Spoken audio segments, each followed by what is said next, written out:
بسم الله الرحمن الرحيم. السلام عليكم ورحمه الله تعالى وبركاته. صباح الخير، صباح التفاؤل، صباح الصحه والعافيه، صباح الضحكه الرايقه. دعونا نتفق ان انتوا جيل ممكن يتفق عليه ان انتوا اسمكم جيل المؤامره، او الجيل اللي بيعاني من المؤامره، او الجيل اللي خد على قفاه ويدور، وبعد ما دور كده على مين اللي ضربه ايه فل وجري. انتوا الجيل بتقع عليكم كل المآسي بتاع الاجيال السابقه، وانتوا الجيل اللي بتدفعوا ثمن كل اخطاء الاجيال السابقه. ولكن يعني انا لما كنت هناك في روسيا كانت الامور مستقره، كانت الحياه لذيذه، كانت كل حاجه رخيصه، كانت فعلا الحياه ليها طعم وليها لون وليها ريحه كده ولذيذه قوي. طيب انتوا بقى دلوقتي هتعملوا ايه والدور عليكم ايه؟ هتعملوا ايه في الحاجات اللي انتوا شايفينها دي؟ الروبل بقى الجنيه بقى ب 2 روبل، يعني اللي كان بيدفع في الكليه بتاعته 300,000 وكان على 4، يعني كان بيدفع 75,000، دلوقتي بيدفع 150,000. دلوقتي اللي عنده أب بيدرس، وأنا أعرف كتير ناس عندهم دو بيدرسوا، فبيدفع فتلاقيه بلطم، واخدين بالكم، وبيشق لباسه دلوقتي وبيشق هدومه ومش عارف يتصرف معاهم ازاي. واللي عنده أرض بيحاول يبيعها، واللي عنده يعني بسميه فاسيلتيز بيحاول ان هو يصرفها، اللي عنده ذهب بيبيع، اللي عنده معاش.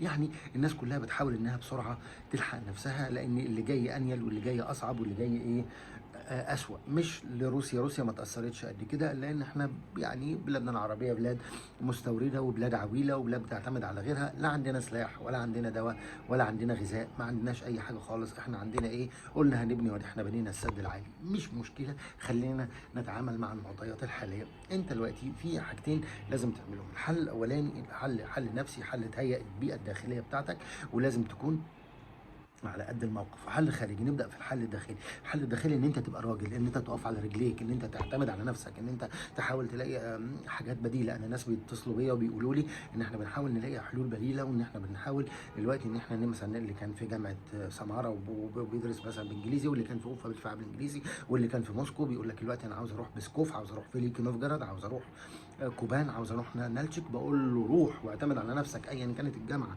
وانا بقى هبدا اغير رايي وكلامي، لان انت دلوقتي يعني الحلول اللي قدامك بقت حلول صعبه قوي. الحل الاول ان انت ترجع مصر، وده حل يعني زي ما بيقولوا ايه، ليه؟ لان لا تعتقد ان مصر رخيصه، لا تعتقد ان مصر الحياه فيها رخيصه. مصر داخله على كوارث، مصر داخله على فواجع، مصر داخله على مصايب. انت دلوقتي اللي هتحاول تساعد اهلك لو انت مشيت ورا اللي انا هقول لك عليه ده بقدر الامكان. انت اللي هيبقى هم محتاجين ان انت تساعدهم، هم اللي هيقولوا لك انقذنا من هذا اليم، انت اللي هيقولوا لك حاول توجد لنا مكان جديد في حياه جديده. يا اخي شد حيلك واتجوز لك واحده، واسحبنا من البلد اللي احنا مش لاقيين فيها راسنا من رجلينا دي. اللي كان عنده فلوس، اللي كان عنده مليون جنيه، بقى دلوقتي نص مليون جنيه ومؤهل ان هو يعني بعد كده يبقى ولا حاجه، يبقى شويه ورق.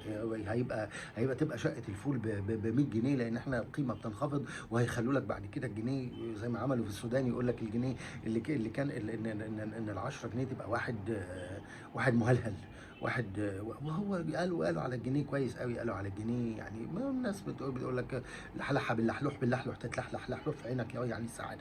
فهتلاقي ابوك وامك بيقولوا لك ايه؟ شوف لنا اتجوز بتاع كذا كذا كذا. انت دلوقتي دورك النفسي ان انت اولا تثق في نفسك قوي، تثق في قدرتك على ان انت هتحل المشكله، وان ما فيش حاجه ثابته. الحياه مش على حل واحد الا في مصر. الحياه كيرف نازل لتحت للاسف. الدنيا كلها بتحاول تتقدم. روسيا هتستفيد كتير من الموقف اللي هو فيه ده. يعني حتى في السعوديه، البلاد اللي كانت قوانين فيها صعبه قوي، دلوقتي السعوديه حتى بتهب الجنسيه للي ممكن يتولد فيها مع اشتراطات وخلافه. احنا عندنا الوضع محتاجين مده طويله، يعني عشان مصر تقف على رجليها ان شاء محتاجه 100 سنه، بس احنا ان شاء الله في طريق التقدم وفي طريق الايه اللي هو الاكسبريس يعني. المهم تعتمد على نفسك، تقف نفسك، لا تخف، لا تتزلزل، ما تفقدش الفوكس بتاعك، ما تفقدش نقطه التركيز بتاعتك. انت نقطه التركيز ان انت هتوصل في يوم ان انت تتخرج، قدامك 3 سنين، قدامك 4 سنين، لسه بادئ في اول طريق. انت قدامك فوكس، لا تتخلى عن حلمك، عشان انت واجهت صعوبه في الحياه. كل صعوبه في الحياه ولها حل. ربنا بينزل العسر بينزل معاه يسرين. ما تنساش الفكره دي، ما تنساش يسر ربنا. ما تنساش التركيز على الهدف بتاعك اللي انت رايح علشانه. ما تنساش ان انت كل حاجه لن تلعق النجاح حتى لن تلعق المجد حتى تلعق الصبر، لن تصل المجد ولن تبلغ المجد حتى تلعق الصبر. يبقى اذا كل حاجه محتاجه تضحيه، ومحتاجه تضحيه جامده جدا جدا جدا. ومقابل هذه الملمات انت كل ما كانت التضحيه اكبر، كل ما كان الهدف اللي انت بتنشده اكبر، وعلى قدر وعلى قدر المسؤوليات الكبار يكون الانسان كبيرا، وعلى قدر النجاحات الكبار تكون التضحيه كبيره. فانت خلي بالك من النقطه دي، وما تفقدش ابدا نقطه التركيز بتاعك، وما تفقدش الفوكس في بوينت اوف فوكس بتاعتك، التارجت بتاعك، التسيل بتاعك. انت دايما قرر على نفسك ان انت هتبقى ايه، حط صوره قدامك ليك وانت لابس الاوفرول او البدله الزرقاء، وانت ماسك المشرط، وانت حاطط السماعه، وانت دايما تخيل، اعمل التخيلات الايجابيه كل يوم الصبح. انت كذا، انت رايح كل يوم الصبح انت بتشيل الغطا وبتتعرض للبرد عشان تحقق هدفك، وعشان تحققي هدفك، وعشان تثبت لنفسك ان انت كذا. هدفك ان انت تبقى دكتور، ده مش حاجه قليله ابدا. انا بكلم الدكاتره، ماليش دعوه بالحاجات التانيه. الحاجات التانيه في ناس هتبقى فاضل هيتكلموا عليها. انا بقول لك انت واحد هيبقى ربنا، انت عشان بس تعرف سوري، انت عشان بس تعرف واحد، انت ايه، انت ربنا جعل سر الحياه والموت باذنه وبارادته على ايديك. انت زي سيدنا عيسى، انت زي سيدنا عيسى، تبرئ الاكمه والابرص باذن الله وباراده الله وبقوه الله. انت بتحيي الموتى باذن الله وبقوه الله وباراده الله وبالعلم اللي ربنا وهبه لك. احنا ادوات، ربنا جاء خلقنا علشان نوصل الشفاء للناس. انت بص لنفسك على انك كده، بص لحياتك على انك كده. انت مش مجرد انسان كده ريشه زي كان امريكان بيوتي، ريشه في مهب الريح تروح بتيجي. انت انسان ربنا جعلك ليك هدف. وصدقني ما دام ربنا ييسر لك طريق العلم، صدقني اقسم بالله يبقى انت ربنا بيحبك، لان انت دي بتغفر بيها من سيئاتك، ودي بتوجد بيها امل للناس. ان انت توجد امل للناس ده مش حاجه سهله. انت عاوز تقلل من نفسك، قلل من نفسك، لكن انا عاوز احط رجليك على اول الطريق السليم، وعلى اول الخطوه السليمه، وعلى اول التقييم الصحيح والتقدير الصحيح لحالتك. انا من كتر الحماس مش قادر اقعد. انا قادر قايم دلوقتي النهارده الصبح عاوز اوصل لك الرساله دي. انت دورك في الحياه ان انت كبير قوي، اعلى بشأنك قوي، اعلى بحلمك قوي، اعلى بصورتك قوي، اعلى بقيمتك قوي، اعلى بدورك في الحياه قوي. انت كده منتصب.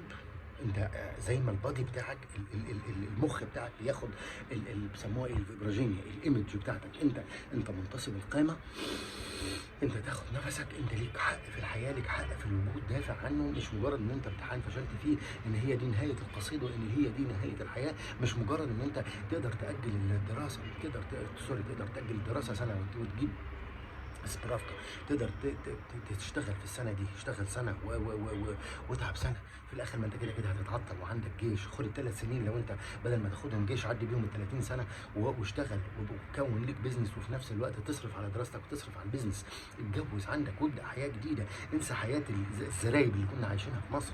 انسى حياه الجبن والفقر اتجوز هناك ووجد ليك مكان هناك. انا بحمسك ان انت ما تتخلاش عن حلمك ابدا، ان يبقى ليك مكان في هذا الوجود. ما تتخلاش عن حلمك ابدا. اوصل الليل بالنهار. ادرس انا الكلام اللي بقوله على مصر مش بقوله على مصر كبلد، بقوله على ظروف حياتنا في مصر. ظروف حياتنا في مصر صعبه. طب انت لو كده هتتخلى عن حلمك ولا هترجع عشان تبقى من احد الناس؟ انا عاوزك توصل الى مصاف العلماء، انا عاوزك توصل الى مصاف الناس اللي بتحقق. واحد امبارح بيقول لي طب انا لو كملت في روسيا واشتغلت هناك طبيب عام ينفع اشتغل طبيب عام؟ قلت له بس هتشتغل في الارياف. قال لي ارياف اشتغل. شوفوا الناس بدات تفكر ازاي وتخرج بره الصندوق ازاي. هو ده اللي كنت بقوله لكم زمان. اخرج بره الصندوق، اوجد لنفسك حركه البندول بتاعتك، وسع برجلك، ابدا شوف بدائل تانية. مصر حضن ابوك وامك. انت ما بلاش الاماندمنت ايشو دي، بلاش الكوديبندنسي ايشو دي. الطفل البيتر بان سندروم اللي موجود عندنا، الطفل الرجل اللي لسه عايش في القوقعه ومش قادر يعتمد على نفسه، لسه عاوز يرجع لحضن امه عشان يرضع من صدرها، ولا عشان ابوه يطبطب عليه. اوجد لنفسك مكان. انتوا بتشوفوا البنات اللي كانوا بيروحوا ياكوتسك يدرسوا في ناقص 70 تحت الصفر علشان يوجدوا لنفسهم مكان، وعشان يوجدوا لنفسهم حلم. على قدر تضحيتك على قدر تضحيتك هيكون حلمك، وعلى قدر ألمك هيكون قوة حلمك، وعلى قدر الخطوات اللي انت بتعملها في الحياه هيكون قوه تمسكك بنفسك، وقوه تمسكك بالصوره اللي انت راسمها لنفسك. انت راسم لنفسك صوره ايه؟ واحد اهو عاوز يشتغل، واحد بيقول لي انا عاوز اخد رخصه مهنه بعد ما اخلص، واحد بيقول لي انا عاوز اكمل ماستر، واحد بيقول لي انا عاوز اروح المانيا. الناس بدات تفوق لنفسها، الناس بدات تامن بنفسها، الناس بدات تامن بحلمها، الناس بدات تامن بقدرتها على انها تعطي بالحياه. انت لا تتخلى ابدا، وعلى قدر عزيمتك وعلى قدر قوتك طلع من جواك، طلع الحلم اللي جواك. تتعصر الليمونه عشان تطلع عصير. شفتوا؟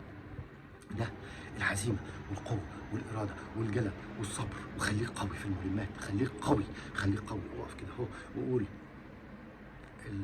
العون بايدك يا رب، القوه بايدك يا رب، المدد بايدك يا رب، يا الله يا الله يا الله.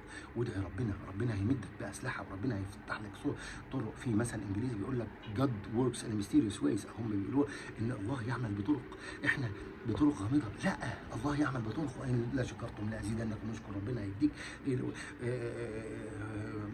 تمسك بالله وخد خطواتنا لا نحو ربنا، اسعى اسعى في الحياه وكد وجاهد، نفكر خارج الصندوق، وبدأ وحاول تقرا كتب عن طرق التفكير وعن طريقه التفكير خارج الصندوق.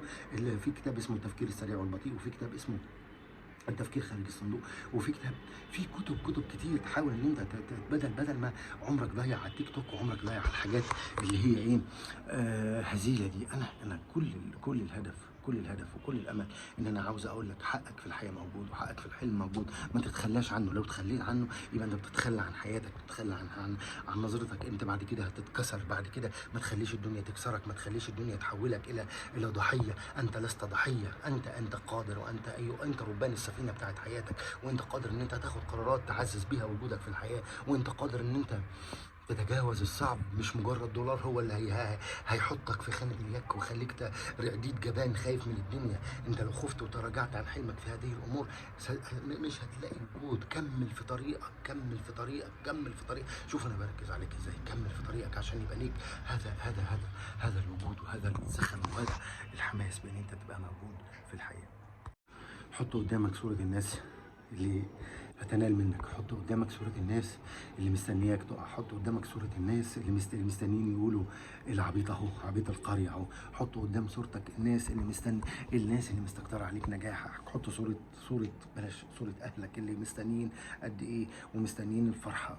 حط صورتك قدام نفسك، تخيل نفسك قدام نفسك بعد 20 سنة ماذا ستكون.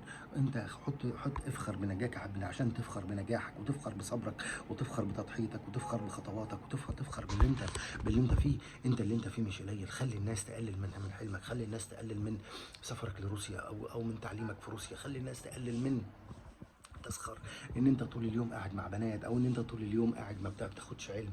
هم في الاخر هم هيبقوا ايه وانت هتبقى ايه؟ شوف انا هبقى ايه وانت هتبقى ايه. اغنيه احمد سعد، شوف انا انت اللي بتعمله في يوم هو بيعمله في سنه. انت الخطوات اللي انت بتحققها لنفسك. احنا بننسى هذه الامور، بننسى الفخر بالذات بعد المولى عز وجل، بننسى الفخر انجازاتنا الحياتيه الصغيره، المنونمات الصغيره اللي بتكون اليوم اللي بيكون الاسبوع، اللي بيكون الشهر، اللي بيكون السنه، السنين اللي بتكون حياتك، وبتكون مجدك، وبتكون رفعتك، وبتكون قدرتك على الاداء. الدولار تقدر تتجاوز عليه. ابدا دور ان انت تجيب طالب، لو جبت طالب وخدت $500، لو جبت طالبين وخدت 1000، لو جبت 3، هتقدر تجيب مصاريف دراستك. حاول تشتغل، حاول تشوف امكانيات. الامكانيه عنده امكانيه يطلع فيديوهات ويعمل فلوجز وينشر ثقافة الحياة، ويدي صورة عن الحياة، ويفتح كده اللي عنده استعداد ومعاه فلوس يشتغل، اللي عنده ساعات عمل ويقدر يشتغل، اللي عنده فلوس يقدر يشغل بيزنس. عندكم حالات كتيرة، اللي عنده عاوز ينقل لجامعة رخيصة ينقل لجامعة رخيصة. في حلول كتير. لا تتوقف، لا تكون عاجزا، لا تتعلل بان الدنيا ضدك. الدنيا مش ضدك، الدنيا عاوزه تختبرك عشان تشوف انت تستاهل الحلم اللي انت فيه ده ولا لا. الدنيا عاوزه تختبرك، تعصرك عشان لما تقول ها انا ده، يبقى ها انا ده عن حق. انت مش صنيعه والدك، ولا صنيع فلوس ابوك، ولا فلوس امك، ولا كذا. انت صنيع ذاتك باذن الله. انت صنيع، انت طوبه على طوبه. انت اللي كونت نفسك من الصبر والجلد والقوه والامتحانات والمواد الصعبه الالتزامات اللي عندك والمسؤوليات اللي عليك. كمل في طريقك. انسى خالص مصر لحد ما ترجع. لو عاوز ترجع مصر وانت رافع الراس، وانت منصوب القامه، وانت كلك امل وكلك حيويه، لا تتراجع ابدا عن هدفك. يبقى اذا عشان تكمل في حاجه تبني البيئه الداخليه بتاعتك.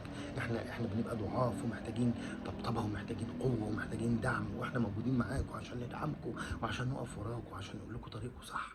هي الحياه لو صعبه انت اقوى، هي الحياه لو ممره انت اللي هتحط بصماتك في الحياه، انت اللي هتحط اثارك في الحياه. الرزماتيكا بتاعتك في الحياه ايه، الهايلايتر بتاعك في الحياه. انت خطواتك في الحياه هي اللي هتاكد وجودك، وهي اللي هتاكد ان انت ليك حق في الوجود. استحمل، استحمل. ابوك مستحمل، امك مستحملين، وبيدعموك بيدفعوك والفلوس كذا. دورك بقى ان انت ما تقعدش. انا بقى ناس بتقول لي اجيب تونه واجيب مكرونه واجيب نوع كذا ونوع كذا وبدل نوع كذا وكذا. اوكي، دي حاجات حياتيه، لكن حتى لو هتجوع، سيدنا النبي جاع 3 سنين كانوا عاملين حصار حواليه والامم عشان تنتفض. وعندكم امثله كوريا الجنوبيه والمانيا واليابان وخلافه. انت انت امه، انت امه في ذاتك، انت بني ادم في ذاتك، ولكن تجاوز. خلي عينك الفوكس بتاعك، خلي السبري ساينابس والبوست ساينابس ياكدوا الفكره دي. خلي في عندك حاجه اسمها نيوروبلاستيسيتي، ان المخ مرن بيستوعب افكار اخرى وبيتسع وبيكون الدندريتس، وبيكون مايلين شيت، بيكون سفياز، بيكون كونكشنز جديده. بيكبر دماغك عشان يستوعب فكره جديده، عشان يستوعب منطق جديد، منطق ان انت رجل، وان انت واقف على قدميك، وان انت لم تعد تعتمد على نفسك، وان انت مش هتخلي نفسك تتراجع الى الوراء، ولا تخلي نفسك تستسلم عندما تموت، تستسلم عندما يخبو نور الحياه اللي هو الروح. ليه؟ لان انت دلوقتي بتغذي روحك، انت مش بالجسد، انت بروحك، روحك اللي متعطشه، وروحك اللي الوثابه، واملك القوي ان انت تكون، مش املك في الاخر ان انت تروح تنام في ديسكو عشان تخمر وتبقى الكاش، وفي الاخر بخمليتسا، وفي الاخر تنام. لا، املك ان انت كل يوم تقوم الصبح حالا بالسماعه والبلطو الابيض والبدله الزرقاء والمشرط، عشان انت رسول الله في الارض. السلام عليكم.